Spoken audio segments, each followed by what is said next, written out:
भगवान श्री कृष्ण कहते हैं, जब तुम प्रेम में हो तो स्वार्थ छोड़ो, जब तुम युद्ध में हो तो भय छोड़ो, और जब तुम भक्ति में हो तो संदेह छोड़ो।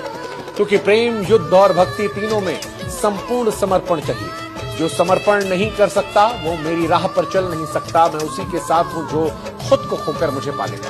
उन्हीं दिनों में मैंने किसी से पूछा कि ये एंजाइटी क्या होती है, तो जवाब में आया कि जब कुछ होने में देर हो जाती है और कुछ पाने की दूरी थोड़ी और बढ़ जाती है, आंखें बंद मगर सपने नहीं आते, घर खुद का जिसमें चैन फना हो जाता है, वो खामोशी जो समझाई नहीं जाती, वो अकेलापन जो दिखाई नहीं देता।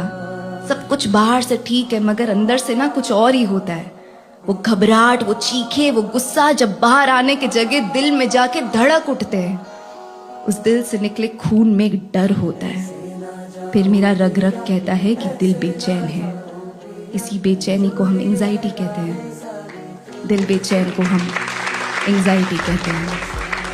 और कहते हैं कि हैसियत भी आसमान जैसी होनी चाहिए, क्योंकि जमीन कितनी भी महंगी हो कोई ना कोई खरीद ही लेता है।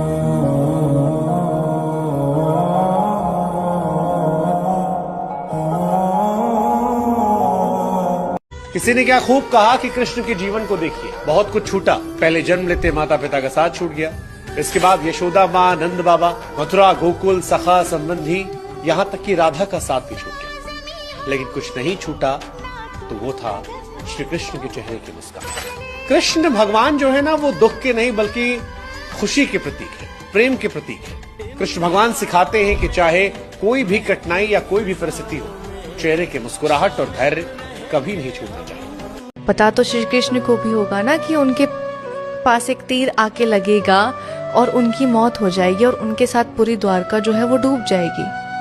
पता तो उनको भी होगा, वो तो ईश्वर है। उन्होंने वो चीज को क्यों नहीं रोका?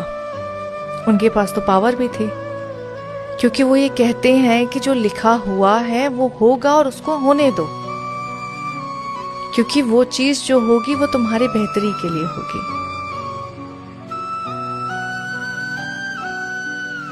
मुझे लगता है इस दुनिया में सबसे बड़ा दान ना पैसे का है, ना कपड़े का है, ना किसी चीज सामान का है। दुनिया में सबसे बड़ा दान है किसी दुखी को आप अपनी एक बात दे करके उसको खुश कर दो।